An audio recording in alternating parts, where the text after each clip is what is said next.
This is ChangeMakers with Katie Goar, finding the right solutions for the affordable housing community.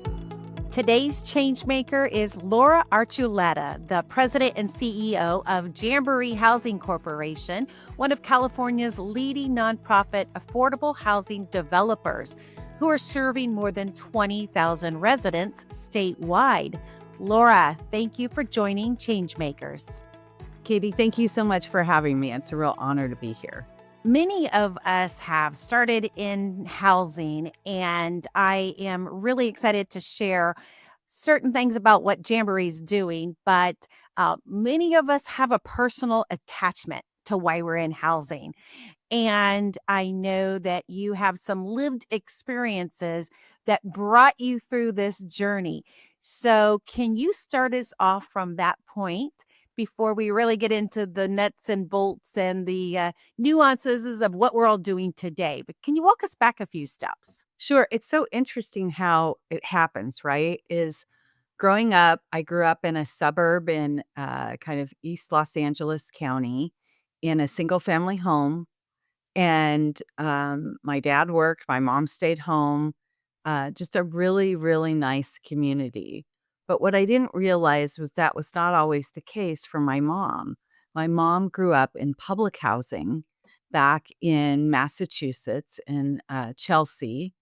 And she would tell me stories about it. She'd tell me stories about what was public housing like, what was it like where she lived, where she faced discrimination actually for being Jewish in the community. And then as she aged, her and my aunt both died very young from lung cancer. And come to find out, a lot of the old public housing had environmental issues, right? So, of course, I didn't realize that as I was working in city government, wanting to be a city manager. I didn't realize how those stories impacted me until I started to do affordable housing. And I fell in love with it and then focused, 37 years of my career doing affordable housing, either working in city government or for the last 26 years at Jamboree Housing Corporation. So, your lived experience is drawing on some early legacies. Right. The sharing of that is such a moment because it attaches you to the mission. Obviously, are there other pieces that you see in how you lead that you're also bringing to the table? Like, what other ways do you see maybe the imprint from your mom or some of those stories that you heard? Yeah, absolutely. I mean, for sure, kind of the social justice element to it coming through, right? I mean, we do affordable housing, but what's the impact of affordable housing on the broader community, right? It has a full ripple effect from allowing kids to get a good education to, having everyone feel a part of the community if you do it right. And, so everything that I heard from her and what was going on living in that community in Massachusetts in public housing, has, I think, impacted the way that we have grown Jamboree. Jamboree has a mission, vision and values. And when you look at those, we really live those every day to carry out that mission. So I think that's, a bit of it, but it definitely ripples on from there, right? And, I don't think that people really realize until you kind of do your personal mapping of where you've been to see, oh my gosh, all of these different touch points. I mean, one other one that comes to mind is I lost my father. He was 44. He passed away from a heart attack. And, they had bought their home on, using the VA, program, right? He'd been in the military, and they'd been in the home for 20 years when he passed away, and we were able to, draw money from the house to keep my sister and I in college, right? To keep us going. So again, just the sense of housing, whether it's housing for security and stability in your family, or in this case, homeownership housing being able to be used as a bit of a wealth generator to ensure that I could go to college, which I was the first one in our family to go to college, and then my sister followed in my footsteps. So I think that for me, I know people think I'm crazy, but housing just ripples beyond just having, a place to call home. It goes much further than that in many ways. And you and your sister are the recipients of what stable housing can do. And so now I have shared even some of my personal story to say, okay, so now we've made it through. We've survived the instability, but we now have a chance to pay it forward, for a lack of a better word. And we're able to now turn around and help people and offer this hand up moment to others because we also benefited from that. And so there is some beauty of this full circle moment. Well, there absolutely is, especially when you're, doing something that's difficult. Affordable housing is not easy in any way. And I love when I hire project managers from the market rate side who come in and go, "What? You've got 5 to 7 layers of financing and you have to compete with each other for it. How does that work?" And or, when you're working with city councils that are afraid, we've been moving into housing folks coming from homelessness, living with mental illness, and it's scary. It's scary for the city councils that we go to approve the projects. It's scary for the neighborhoods when we have our community meetings.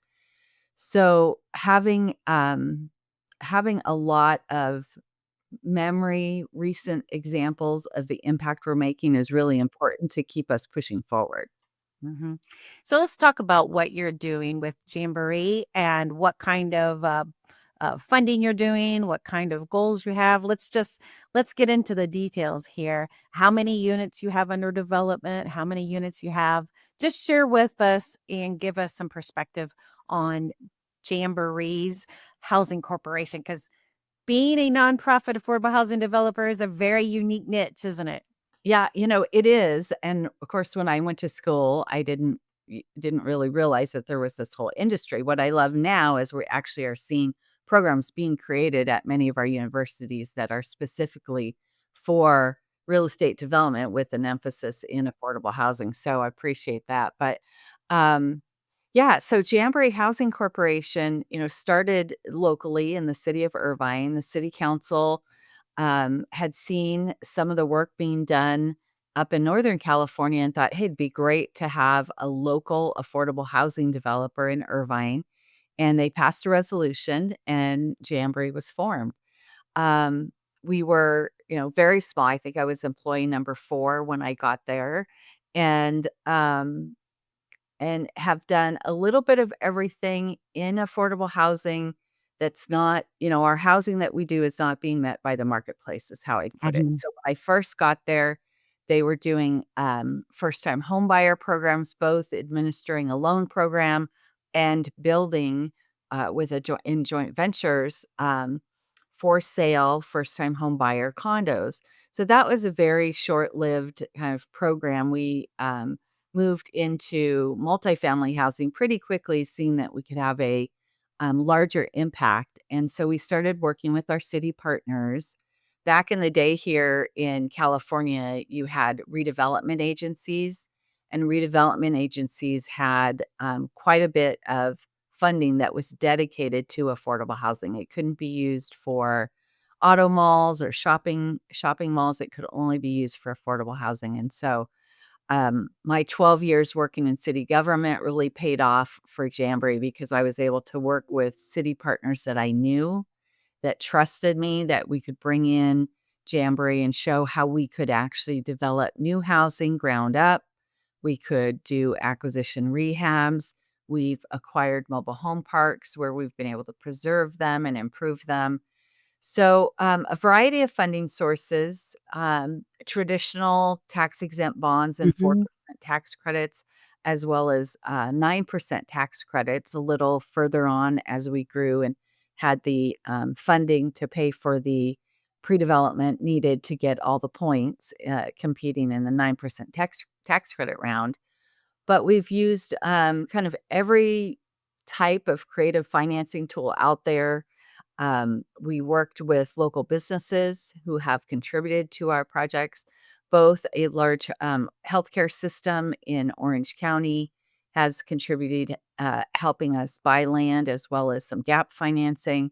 And Disneyland here in Anaheim actually committed $5 million to affordable housing, seeing the needs in and around Anaheim. Mhm. So with that $5 million, what are your plans for that, and how is that gonna take shape? Yeah, so, the five we were able to work with them where the $5 million went into a trust fund here in, Orange County, not just for Jamboree, but for a variety of nonprofits, and we were able to capture 3 million of the 5 million to go into 2 different developments. One is a new construction development that's open. It houses families very close to Disneyland, and it is a new model for us where we have, a full center of, support. So we have a health clinic there, we have a, daycare, we have a, preschool program operating, as well as an after-school learning center. So all on the same site. And what's unique with Jamboree is that those services are open to our residents, but also to the surrounding community. Oh, nice, very Yeah. nice. Yeah, what we saw is as affordable housing and all housing got more expensive over the last 30 years, is that it was really hard to get, obviously, the gap financing to fill the gap between what it costs versus what we can charge for rents. And so being able to show that we're having this broader community benefit, it's not just benefiting our 100 units, it's benefiting far beyond that was really important. So that's the first development that, Disney invested in, and the second one was a motel conversion. So this was right just prior to the start of COVID.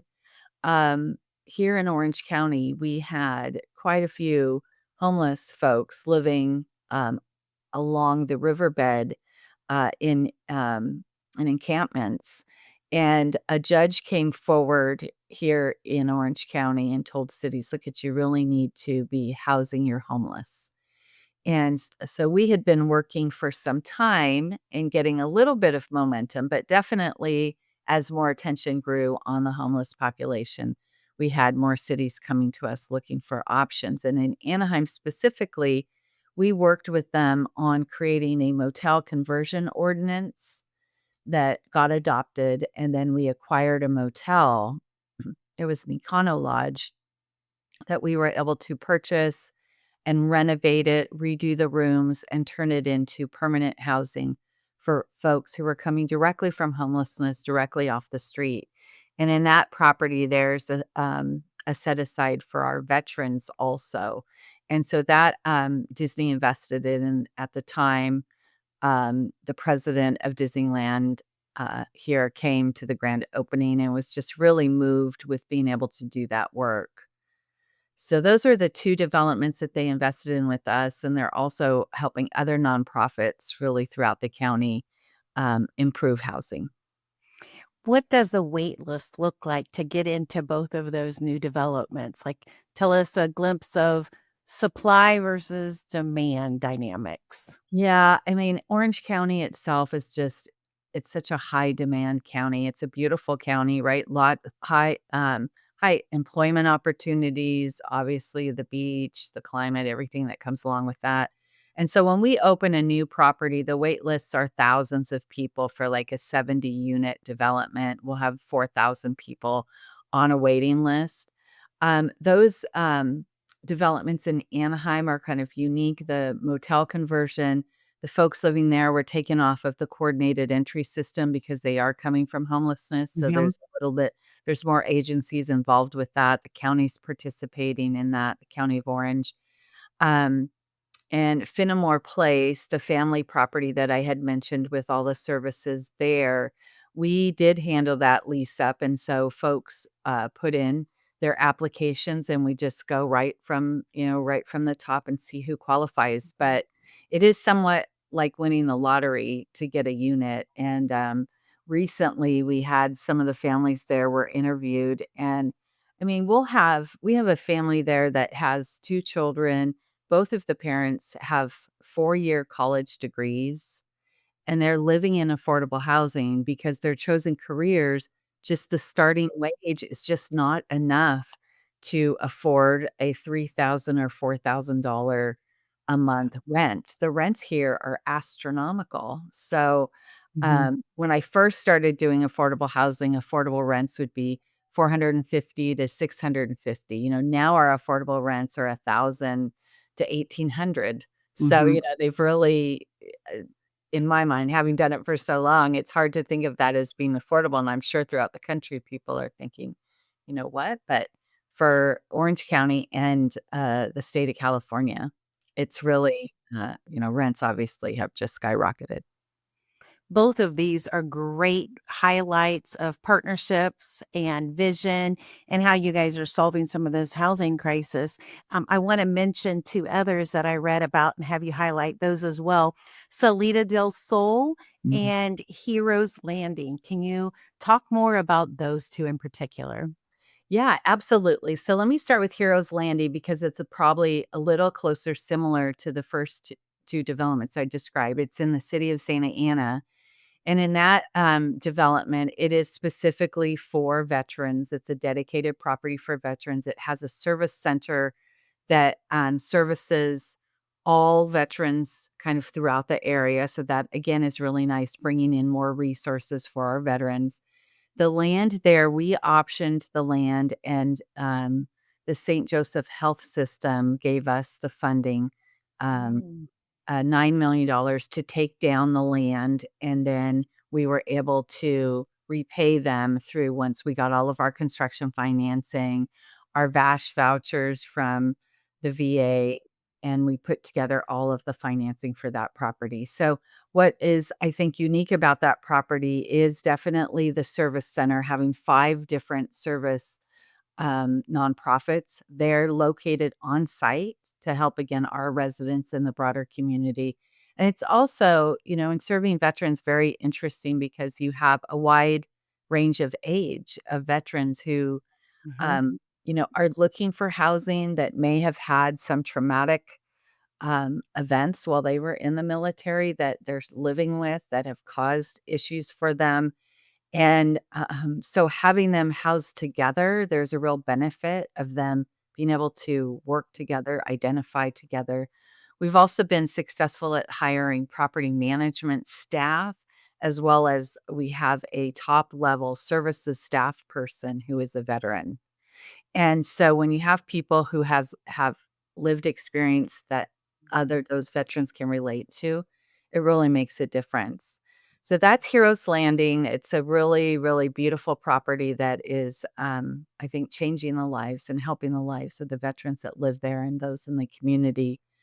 The second property you mentioned, Salida del Sol, is a one that we just recently opened, very near and dear to my heart, having worked in city government, as I had mentioned before. The city of San Juan Capistrano came to us and said, excuse me, and let me tell you, I mean, San Juan Capistrano is a beach community in South Orange County, which is even has a higher income profile than North Orange County. But they came to us, their council, and said, "We'd like to do something to house the folks who are homeless. We're seeing homelessness impact our community." And we're not talking about thousands of homeless in this city. We're talking about maybe 100 to 200 that are passing through, and maybe 50 or 60 that are there daily, that their residents are saying, "Why can't we help these folks?" And so we were able to, sit down with them and brainstorm, how can we find land, again, in a beach community, land that is so Mhm. expensive and so hard to find. At the same time, they were looking at their city hall, which was really, made up of modular, trailers kind of cobbled together with some small buildings that, they had far outlived its life, and we came together with the idea of building a new city hall with housing on using that land, and that's we came up with that, and I have to tell you, I mean, the willingness, right, of a city council and city manager and leaders to say, you know what, let's bring these folks right here. They're going to live right next to City Hall on the same land. And these are folks who are coming directly off the street, who are still experiencing mental health challenges. They may not be stabilized yet. That's what happens when they get into our property, right? Is we have the full wraparound services that we bring to them. So a year, 2 years out, that property becomes very stable. Our residents excel, but it is a tricky couple years, and that city council and city manager and team said, "You know, we can do it. We can do it. We'll be here. We're close to them." And, we just, opened this year, so it is still in its transition stage. We're getting those residents used to living indoors, right? And Mhm. living Yeah. closely in an apartment community and close to the sheriff's department right there and learning to trust that in itself, right? When you've been living on the street, you may not trust law enforcement the way many of us do, right? It may take you a while to trust them. And as well as the law enforcement folks understanding this isn't a shelter. These people aren't transitioning through. This is permanent housing for them. So it is an exciting development. It's getting a lot of attention down here. We had a wonderful grand opening and we had an elected officials event where at least 20 other cities came to see how could this be done? How does it work? And it's an exciting one for us. Both of those are leading with bold statements and bold steps. And it's so impressive because both of those communities, veterans and homelessness, have to have some type of advocate, or it has to have a bold step to say, we're not going to accept this societal issue as just being, what can you do? Right? Like, we are actually going to create a solution, solve this problem as a community. Um, it's very impressive that you guys are tackling these types of things and pairing it with solutions. How has been you mentioned the city council supporting it and accepting it, and some of your social services and your supportive housing components. How's been the community overall? Like, is it an education process, or were they on from the beginning, and involved? How did the community approach this? Yeah, it's always an education process. And I think when I first started in affordable housing, I often saw cities try to push forward with affordable housing and maybe not do community outreach, thinking that people are busy, they're working a lot, they won't realize what's being built here. And at the time, I mean, it's workforce affordable housing is what I would call it, right? But when you're building housing for groups that have special needs, and there's just a lot of fear, a lot of fear. And, I have a story from our very first development we did 15 years ago in the city of Anaheim. First development for folks coming from homelessness, living with chronic mental illness, is we had a neighbor to the site come forward and say, "Look at, I think this is a very worthwhile population, but I cannot have, this development is just 25 units, but being built this close to our home." He said, "Just last month, we had a gentleman break into our house, unclothed, sitting on our couch, and we came into our living room, and there he was sitting there." Mm. And he said, "We can't be bringing those folks into our community." Mhm. And once we sat him down and said, "No, these are the folks that we're gonna be housing, and we're gonna be providing services for them," his eyes opened up, and he ended up supporting our development. Hmm. But it really took him, understanding we're not bringing these folks in. These folks are already here, and he had seen that, right? Yeah. So that was, one that always sticks in my mind early on.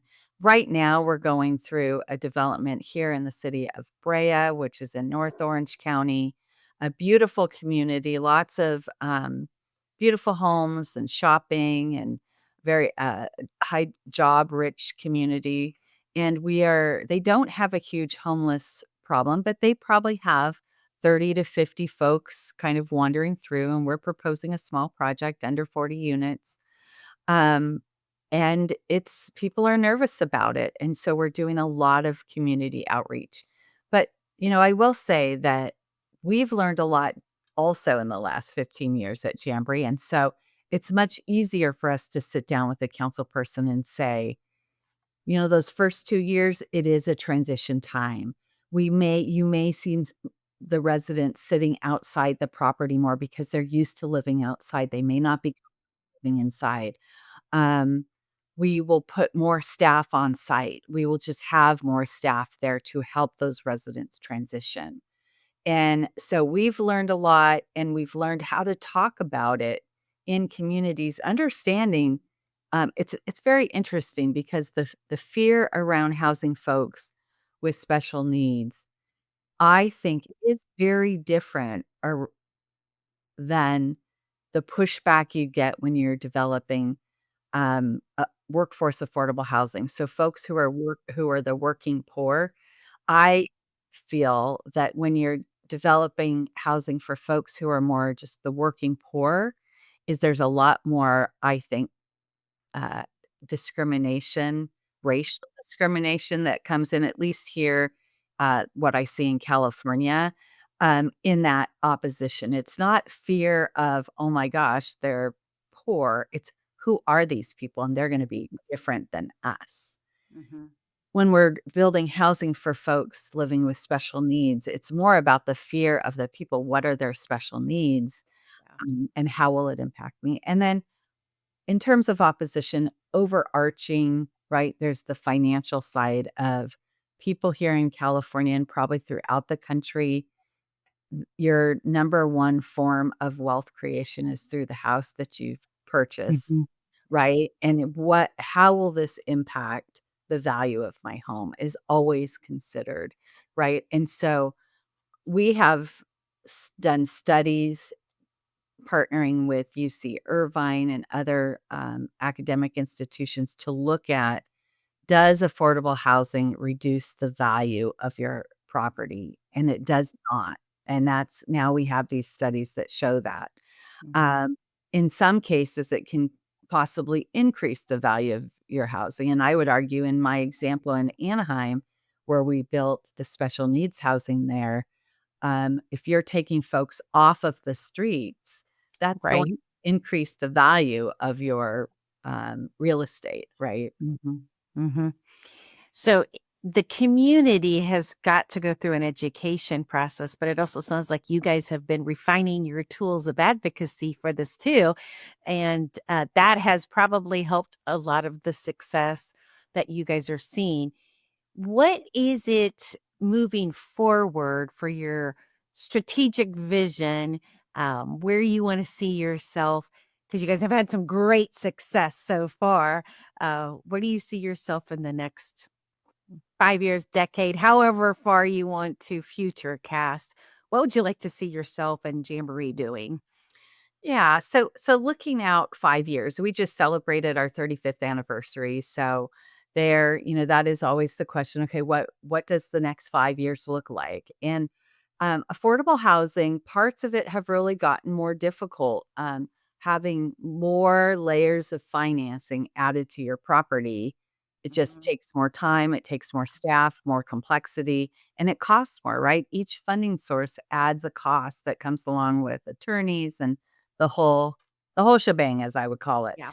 And, so I see it not getting easier from that perspective, from the funding perspective, but I do think in California, actually getting approval for your development is getting easier. Each legislative session here in California, we're seeing, um, 30, 40, 50 different housing pieces of legislation pass and signed by the governor that chip away at some of the difficulties, whether it be the California Environmental Quality Act, CEQA, whether it be allowing by right density around transit Right. stations, whether it be churches. One of the areas where we have gone out and have been active is working with churches who have surplus land and would like to have housing built there. And it's a real win-win for both, because sometimes they're seeing a reduced congregation.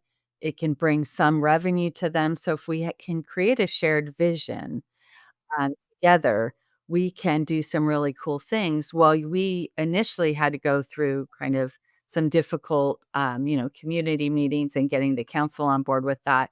But there was legislation that was passed so that church land can also be used for residential, multifamily residential. And so those pieces of legislation are very helpful for us. So in the next 5 years, I think, we'll see it getting easier to build to get your affordable housing entitlements and get your housing approved, but it doesn't necessarily get you to the building stage, because I think the financing will continue to be a challenge. Mhm, mhm. I've heard some people describe the financing complexity like, they've called it, funding lasagna because there's just so many layers and so much complexity of having to package it in a way, and every time you add in another layer, then it introduces, more time, more Abs professionals you have to have weigh in and more complexity. So that's unfortunate because you're trying to package from multiple sources and utilize multiple sources, but it does inherently bog it down. And you've got state agencies who try to help you in that, but every time you add another component, it really pushes the deliverables out even further, and I don't know that we've solved as an industry, we just haven't solved that quite yet because we're so focused on trying to make the deal happen that we're willing to layer it, even more. Are you seeing any trending, or is this just kind of the rules of engagement right now? It's really the rules of engagement right now. I do not see that changing because there's so many pieces that are needed to make the housing affordable. The one area that Jamboree has, one of the tools that we have used successfully since, gosh, for the last 25 years, is working with master developers on inclusionary zoning opportunities. So when a city requires a master developer to, you know, build a percentage of their development as affordable, or requires them to pay a fee, giving them an option. We've been successful at partnering with developers, and we just this last year opened up a project in the city of Temecula that came through an inclusionary zoning program. We are seeing more cities look to inclusionary zoning as a tool as the funding dries up. I mean, the nice part about that is you really end up getting, economically diverse communities built together. There's Mhm, also these rippling spin-off benefits if you're building an affordable development around a high resource area, excuse me, um, where the kids are able to go to high performing schools, right? right. The families are together with high performing, kind of functioning families. There's some real benefits to that.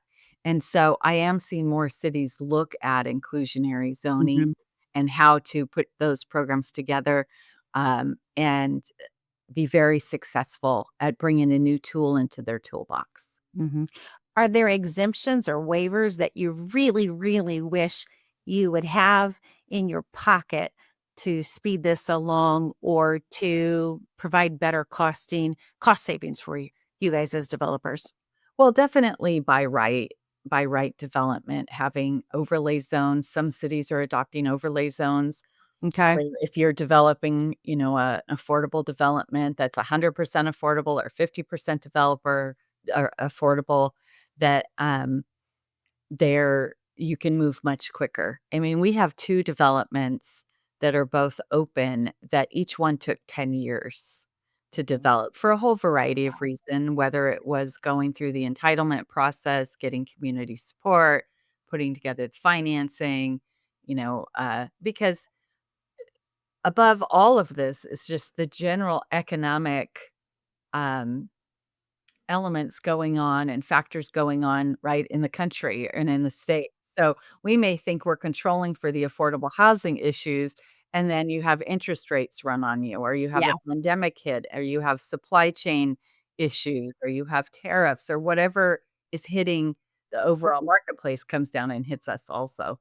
So, but the buy right, knowing that if you purchase a piece of land, that you can actually build the number of units on it that if you fit within that, Yeah. is key, and that's, it's very hard for cities to, in the past to commit to that, but more and more in California, the housing element process, that cities go through, it does like they do identify sites, and those sites through that process need to be rezoned in order to stay in compliance with their housing element, and so that's a real benefit, for us. So that's why I do think that, in the next 5 years, we're gonna find more and more opportunity sites, cities that wanna work with us, um, communities that come forward and say, "Hey, we really would like to get these folks who are living on our streets housed and in housing."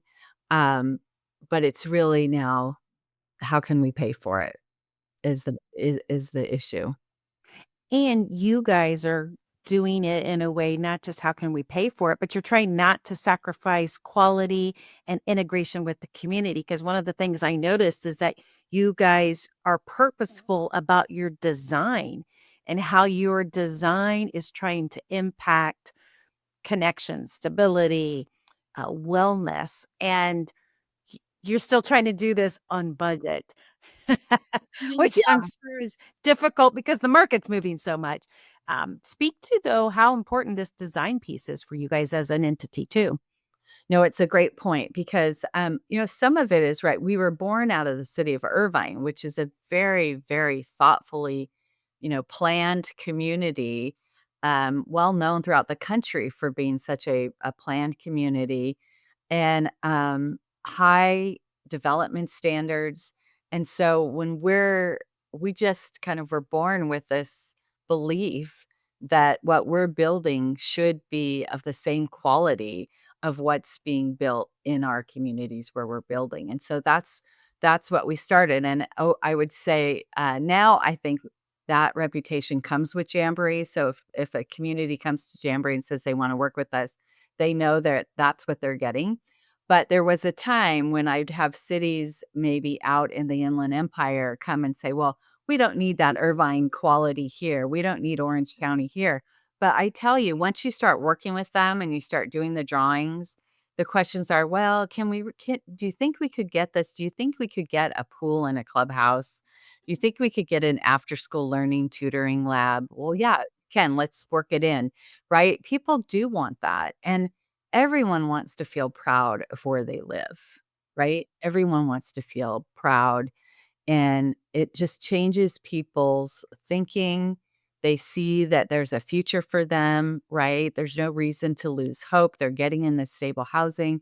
We have some of our residents going back to school, right? Bettering themselves. We have some of our residents who have moved on and purchased townhomes, right? They've been able to move into their own home over time. It doesn't Yeah. happen overnight. And again, the economics have to work. That happened to be when there was a downturn in the for sale housing market, and some of Yeah. our residents could jump into it, right? But yeah, I think quality is really important. It is absolutely. Well, Laura, I appreciate you sharing what Jamboree Housing Corporation is doing and that your leadership. You've given some great national best practices, everything from the veterans to uh, this motel conversion. I think that you've given us strategies for housing people to just not accept the status quo. And this is what we're about, bringing change makers messages to a larger platform. So, Laura, I appreciate this. Any other point you want to mention before we close out? Yeah, thank you, Katie. I would just add, I get often asked, how can we solve homelessness? And my answer is just get people housed. Mhm. There are other factors that come along with a portion of the population, like services and mental health and addiction issues, but that can only really be successfully done when people have a place to live and a safe place to live. So Mhm. it really is kind of how we started to my lived experience with my mom. It really is about having a place to live and about housing folks. I really thank you for having me on today and appreciate the conversation. Thanks for listening to ChangeMakers with Katie Goar. To find out more about Katie, go to quadel.com. That's QUADEL.com. This has been a production of Forbes Books Radio.